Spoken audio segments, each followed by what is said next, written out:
Hola, buenas noches. Buenas noches. ¿Cómo estamos? ¿Cómo estamos por aquí, queridos míos? Quienes están ya por ahí conectados. Hola, buenas noches. Aquí en Facebook, en Twitter, por acá en la fanpage. ¿Qué tal el calorcito? Edgar John Vargas. Hola, buenas noches. Soy yo. Buenas noches por acá en Periscope. ¿Cómo estamos, queridos míos? ¿Qué tal su día? Bastante pesadito, con mucho calor corriendo, como todos los días, ¿verdad? Como siempre, pero aquí estamos. ¿Cómo están? Dominic Josué Alcalá Saburto. Buenas noches. Vamos a hablar un poquito sobre el TLC, tal vez.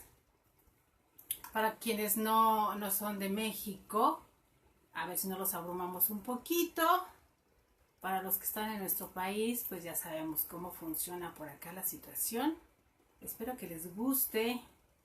Vamos a esperar que se conecte un poquito alguien más y ya fuera de ahí comenzamos con una pequeña charla sobre la columna que escribí hoy en SDP Noticias.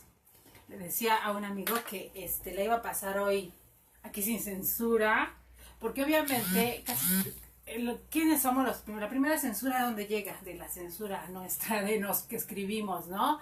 El buscar la forma de hacerlo políticamente correcto, nos decimos, porque obviamente pues no se trata de ofender nada más a lo tonto y a loco, aunque a veces créanme que el ardor y el hígado de veras no se pudieran quedar con las ganas. Pero antes de comenzar con lo de mi columna, de compartirles mi columna, les voy a leer un poquito, un preámbulo de un libro interesante que pudiera venir a colación precisamente con esto del TLC. Curioso. Vecinos distantes, un retrato de los mexicanos, nos dice Alan Raiden. Muy curioso este tema. Ya después les compartiré un poquito más, pero les voy a compartir el prólogo, que no es muy largo, es cortito. Y creo que en el prólogo nos dice todo. Hola, buenas noches a todos los que se están conectando por acá. Probablemente en ningún lugar del mundo vivan lado a lado dos países tan diferentes como México y Estados Unidos. Al cruzar la frontera, digamos, del Paso a Ciudad Juárez, el contraste es impactante. De riqueza a pobreza, de organización a improvisación, de sabores artificiales a especies picantes. Pero las diferencias físicas son menos importantes.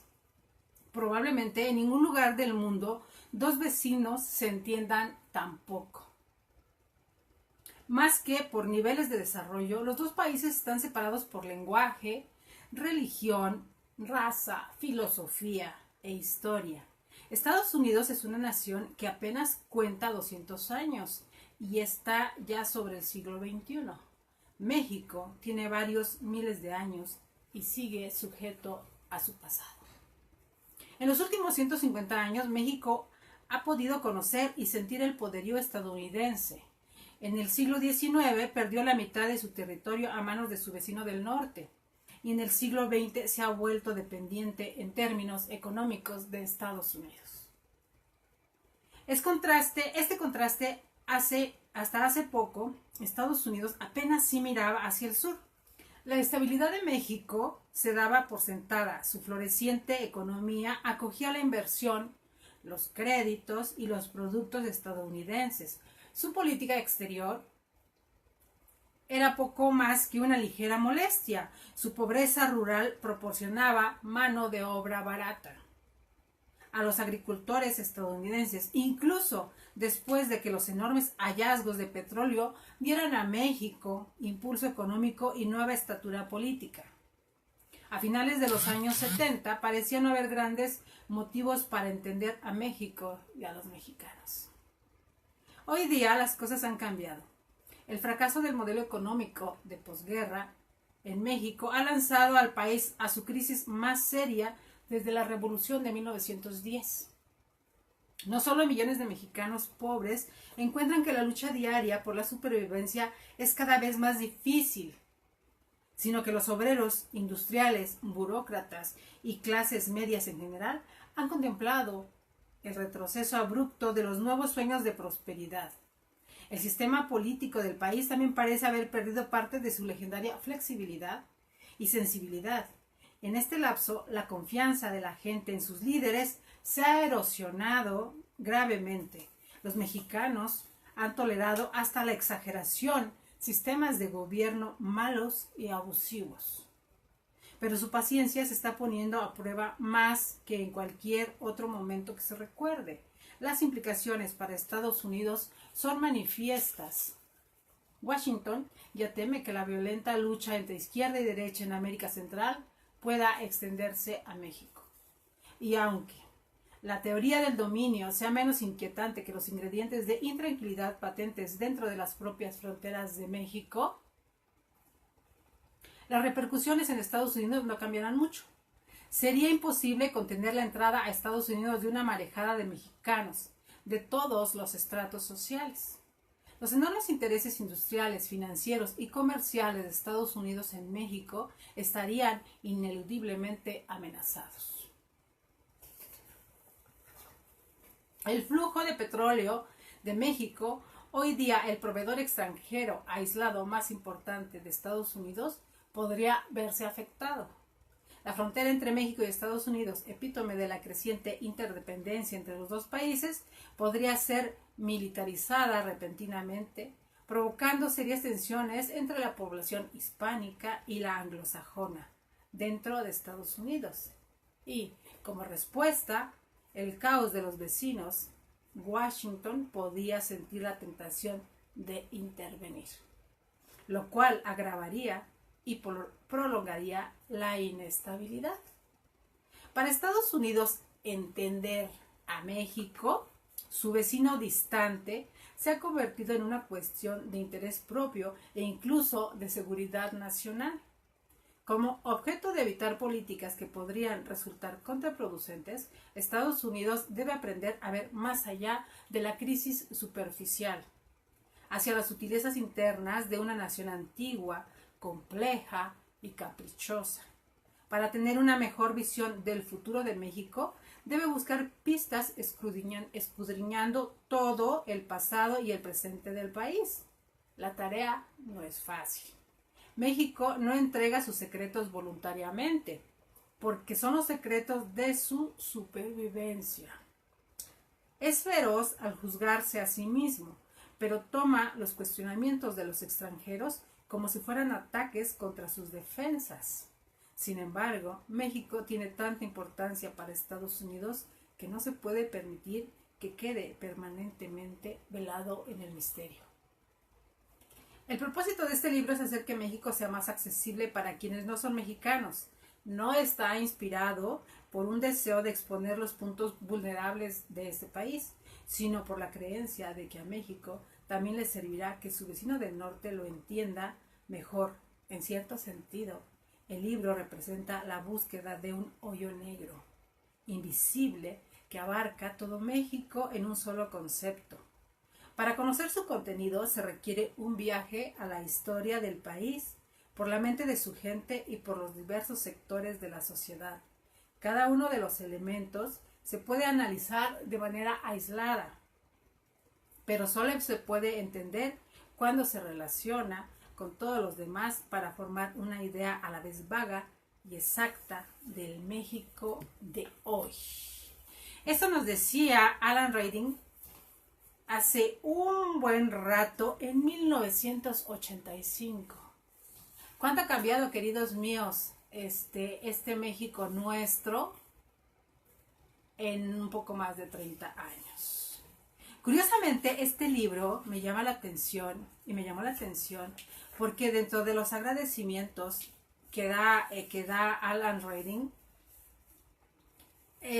agradece a muchos, como la Fundación Ford, que le proporciona ayuda financiera, el presidente del Colegio de México, Víctor Urquidi, al entonces director de su Centro de Estudios Internacionales, Rafael Segovia. En especial agradece a Lorenzo Meyer, a Soledad Loaesa, a Francisco Gil Villegas, a René Herrera, a Manuel García y Griego, a Mario Ojeda, a Rodolfo Stavanger, a Vicente Sánchez, a Elena Urrutia, a Miguel Biosek, a Francisco Pellici, a Gobi Stromberg, a David Winder, a Luis Ortiz Monasterio, a Kenneth Sweden, a William Chislet, a Rogelio Ramírez, a Alejandro Gersmanero, a Ana Reid, Ralph Morphy, a Andrés Rosenthal, Fausto Zapata, y dice que tiene dedo especial con Jorge Castañeda.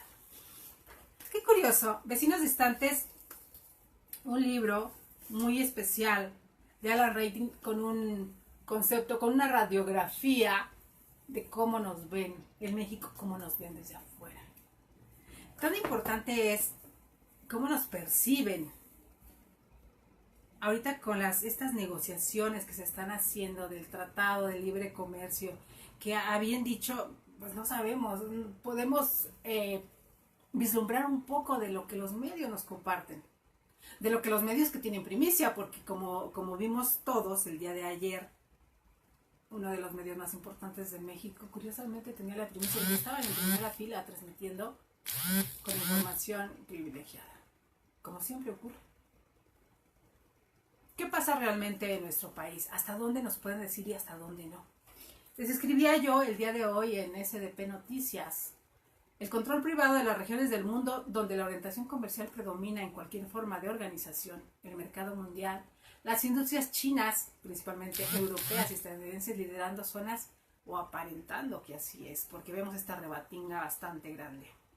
Los debates enconados, intentos fallidos, la virulenta represión disfrazada, los cambios de contenido, se pueden examinar diferentes capítulos de la historia, como bien nos lo dice Reinking. Sin embargo, los traspiés parecieran ser los mismos. Los escenarios pueden cambiar, pero el contenido imita al pasado, los sinónimos como variante de cada párrafo. Lo estábamos mirando que en una descripción de 1985, literal a lo que estamos viviendo hoy en día.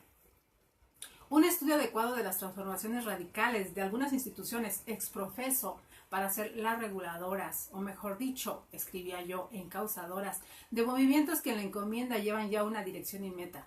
Una amplia variedad de formas y disposiciones institucionales, buscando una penetración mental decidida a implantar la idea general de un supuesto cambio de paradigma, ese que tanto nos han vendido, cuando la realidad es reescribir el pasado utilizando las mismas artimañas. Capítulos van y vienen, quizá aparentando la finalidad de explicación. La realidad es hacer parecer que se entregue información y poder a los sectores urbanos buscando mayor penetración social, cultural, pero ninguno de los capítulos presenta la verdadera profundidad en los análisis. Y aquí viene la parte censurada por esa servidora. Un circo, les decía yo, un reality show andado por llamar los medios más importantes del mundo. Así lo estuvieron catalogando desde el día de ayer y el día de hoy. A lo ocurrido ayer entre los presidentes de México y Estados Unidos, como una puesta en escena donde la patética ilusión de un intercambio comercial fructífero.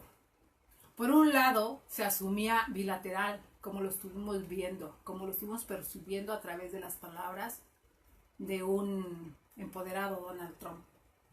Y por el otro lado veíamos la parte donde nos ilusionaban con un compromiso tripartita, esperando que se sume Canadá. Ambos bufones de tercera divirtiendo a los que en verdad saben del tema. Se queda en un sueño mexicano, un sueño de lograr aventajar algo de justicia. La historia no miente y en este intercambio comercial México siempre ha llevado las de perder. Siempre es aquel amigo jodido al que le toca poner más para poder participar en la fiesta de los niños ricos. Peor aún, agradecer la invitación y llevar regalo caro a cambio de una simple hamburguesa aderezada con miel de maple, para colmo, intragable. Pero lo más importante es estar en la fiesta y fingir ser amigo del anfitrión, salir en la foto, ¿no? Las aportaciones invaloradas que México como nación pone en bandeja de plata a este trío en juego pudieran estar sujetas a variantes importantes. Ahora que la transición llega, quizá era por eso la urgencia del gobierno saliente en planchar y dejar un poco listo el regalo para la próxima fiesta. Las aspiraciones igualitarias, al parecer, quedarán solo en eso nuevamente, en aspiraciones. La bufonada apenas vista nos vislumbra un horizonte nada fiable. Los comentarios desafiantes poco a poco han cedido lugar a las palabras mansas. Cabezas de nuevo agachadas ante gobernantes despiadados, quedándose con la mayor tajada de la mesa. El Estado vuelve a ser el enemigo de la libertad democrática. Los intereses conservadores y explotadores continúan procedentes, como siempre, del norte del continente, nos guste o no nos guste. Acortar la zona de maniobra del próximo gobernante mexicano parece ser la encomienda del equipo saliente. Allanar camino a los vecinos antes de abandonar el barco, poniendo a modo la fiesta por venir. El movimiento con intenciones de reforma en México parece estar deslavándose. Lo vemos nosotros, lo vemos todos los días y aquí en las redes sociales. Las elecciones pasadas manifestando una voluntad aspirando a conformar un país diferente o al menos como país hacer esa diferencia, parecieran ir esfumándose como la niebla al salir el sol mañanero. La voluntad de reforma parece incapaz de lograr aquellos cambios prometidos. El régimen, en algún momento titubeante, parece retomar fuerza y solo faltará ver las condiciones reales en que las firmas del nuevo TLC dejan a nuestro país. ¿Qué ocurrió realmente en esta reunión? Aparte, obviamente, del show de una llamada ridícula al aire entre dos mandatarios que gustan de puestas en escenas. ¿Qué se cocinó tras bambalinas? ¿Qué se necesitó? Una nube de risa para ocultar cuáles contenidos. Lamentablemente, los climas democráticos parecieran no alcanzar para demostrar una verdadera transformación. Las preocupaciones en torno a la política con los vecinos del norte no terminan del todo. Sigue esa incertidumbre y las intenciones de poder lograr algunos cambios verdaderos y no las quimeras que vemos cocinarse. Los abortos repentinos debido a la presión de intereses privados parecen ir ganando esta batalla. Los objetivos reales parecen alejarse, dando paso a las mismas políticas democratizadoras que en los últimos años de la historia nos han sumido en esta ignominia que todos los días como mexicanos padecemos. La paquiderma evolución enfrentando a los gigantes del norte es evidente y nada sorprende. La reciente democratización, que ni siquiera ha sido instaurada en nuestro país, quizá no pueda permitirse la aplicación de estas buscadas políticas de reforma que se soñaron en los pasados comicios este 1 de julio. Abrumados por la colosal deuda externa que deja el gobierno mexicano saliente, que todos los periódicos extraoficiales, los independientes le critican a Peña Nieto, ¿hasta dónde queda el margen de maniobra suficiente y recursos para poder invertir en esos cambios prometidos? Lo decíamos con el maestro Chacoca en uno de los programas. Andrés Manuel puede tener toda la mejor intención del mundo, pero si su margen de maniobra es reducido, ¿qué más puede hacer? Y lo decía uno de los más importantes economistas de nuestro país, el doctor Juan Ramón Jiménez de León, nos lo dijo, no una, muchas veces. Esta lenta, abrumante y frágil evolución no puede arriesgarse a provocar la ira y el encono del sector privado de los vecinos del norte. El desastroso estado de la economía mexicana no puede sobrevivir sin el apoyo sostenido de sus socios del norte. Estos socios que realmente no nos ven como tal. Aquel traspatio de Estados Unidos llamado así, pues no vemos mucha evolución al respecto. Tal vez sea lamentable esta resolución, tal vez sea lamentable lo que yo vislumbro, tal vez yo sea ave de mal agüero, pesimista, queridos míos, pero pues ¿qué les puedo decir? Esto es lo que yo veo, y esto es lo que percibo, y esto es lo que de repente escucho en algunos grupos donde por azares de la vida me toca estar. No sé cuál sea la percepción de ustedes sobre lo que sucede, sobre lo que viene para México, sobre lo que nos ofrece. Pero sin embargo vimos un Donald Trump acicateando nuevamente con el muro. ¿Qué va a pasar? Hace pocos días se hizo el cuestionamiento grande sobre estos miles de millones de dólares que todavía el gobierno saliente pidió como deuda. ¿Para qué? Las aguas están muy, muy revueltas. No sabemos qué es lo que se cocina. Hablábamos hace un ratito, le decían sobre los tratados de Bucareli, los mismos que el doctor Chacoca nos mencionó, los mismos que les compartí en un libro de Leopoldo Mendívil que por aquí tenía y que por cierto busqué y no encontré. Entonces yo creo que algún camino por ahí a alguien le gustó mi libro de El secreto de 1929, que sería muy muy interesante quien puedan leerlo y buscarle. Se suponía, nos decía el maestro Juan Ramón Jiménez León, que los tratados de Bucareli, estos que le pusieron camisa de fuerza a nuestro país, se habían vencido con Echeverría. Recuerdan que fue cuando tuvo un repunte la economía en nuestro país, de acuerdo al dicho del maestro del doctor Chacoca. Sin embargo, Carlos Salinas de Gortari vuelve a implementarlo. Y se suponía que el Tratado de Libre Comercio se vencía, estos nuevos tratados de Bucareli, en 2023. Y sin embargo, vemos que se están adelantando. ¿Cuál es la intención? De que todavía el priismo logre hacer algo a favor de los vecinos. Maniatar de alguna forma, como se maniató al país en un momento dado, esta nueva incipiente o naciente Cuarta República. No sé, ustedes, espero sus opiniones al respecto, porque los veo ahí conectados a todos, pero hoy sí nadie escribió nada. Entonces yo espero sus comentarios, queridos míos. Si en algo les gustó, ya saben que en Twitter estoy como @delia25, en YouTube como Divagante, en la fanpage como Divagante Delia25 y aquí en mi Facebook personal como delia.trux. Tengan una noche excelente, les agradezco su compañía, aunque estén calladitos ahí, su atención. Espero sus comentarios al respecto. Los invito a leer la parte censurada por mí de mi columna en SDP Noticias, por ahí está. Y tengan una noche excelente. Ya saben, como siempre, que yo los amo porque me da la gana. Muchos besos. Nos vemos. Bye.